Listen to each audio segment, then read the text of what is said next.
So here we are at the A Studios version of Muppet Labs. Dr. Bunsen, what do you have for us? Well, we already have one fully prepared blood-filled condom. Took our condom, took our syringe, extracted 2 loads of blood, and inserted into the condom. Right. Rachel here's holding the Blade of Fury. How is it? Heavy. A weapon that's too big for Rachel. Who's Bunsen here? This is Style, my trusty assistant. Well, very rarely you see Mike and Style in the same shot. And speaking of Style, what are these?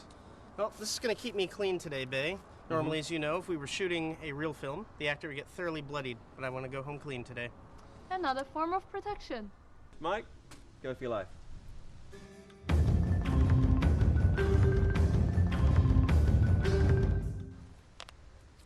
Okay. So, Mike, ready to taste cold steel? Always. Rachel, the blade. Oh, I've longed for this moment. Hey, wait. What? Is there any possibility that you can actually slice him open? None whatsoever. Mike here is a master of Iron Belly Kung Fu. Invulnerable. Style, the blood. Be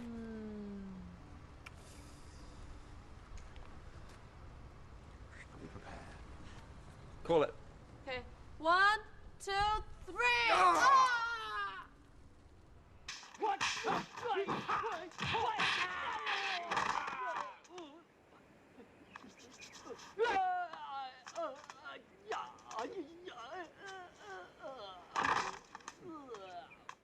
Well, you know, that was kind of fun. So, you know, when you've seen too many swordplay movies the way I have, you tend that... I think you've just seen too many movies. Forget swordplay. That's true. I'm guilty as charged. What I've noticed in the swordplay films I have seen is when you look at the weapons they use, look at that. Do you recognize it? It's gaffer's tape. Indeed. Do you know why it's there? Nope.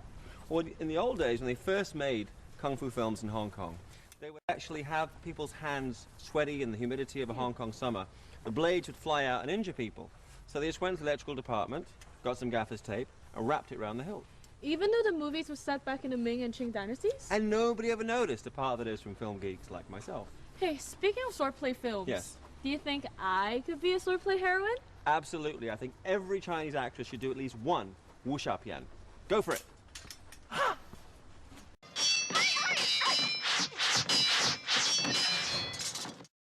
Whereas the stars of the Kung Fu movies tended to be male, the stars of the swordplay epics were women warriors. There's never one around when you need one. And the preferred weapon of the woman warrior was... A sword. A gim. It's double-edged and has a tip on the end. And the thing you were slicing Mike with was a dou, a knife. Thank you, Professor Poon. Are you now ready to face the lightning swords of death? Yes. Go to it.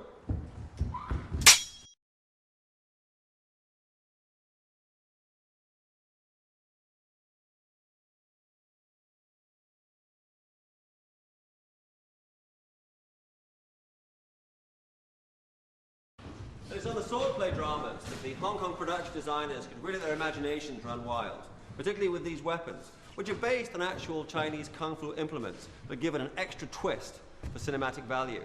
And speaking of an extra twist and cinematic value, let's see how Rachel's doing.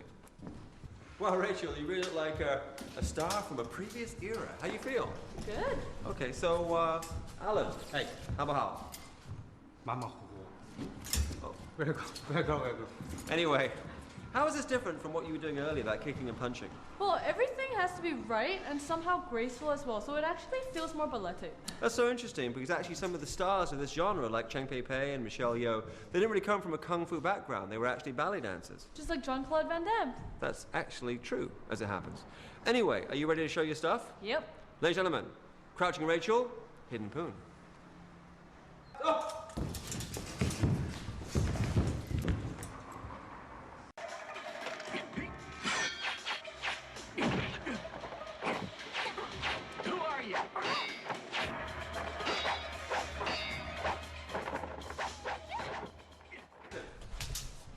Okay, Rachel, for this next sequence, I want you to run along the wall, suspended only by this wire. Do they test this? They do. On people? Well, normally it's on sandbags, but don't worry about it. It's mind over matter. I don't mind. Well, then I don't matter. Speaking of which, can you be careful not to cut this guy with your sword? So he can hit me with his pole, but I can't cut him with my sword. Let me demonstrate. Ajay, Dawo, Daladi. Now, you might think I have arms of steel, which in fact I do. But the important thing is, This is actually rubber wrapped around plastic to make it more Poingy. In fact, when you see two masters fighting with a pole in a kung fu movie, this is probably what they're using.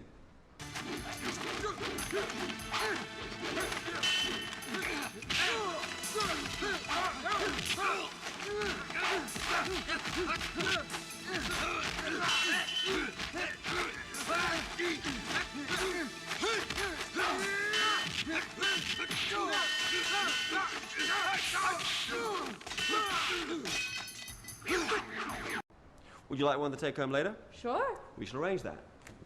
Gajo!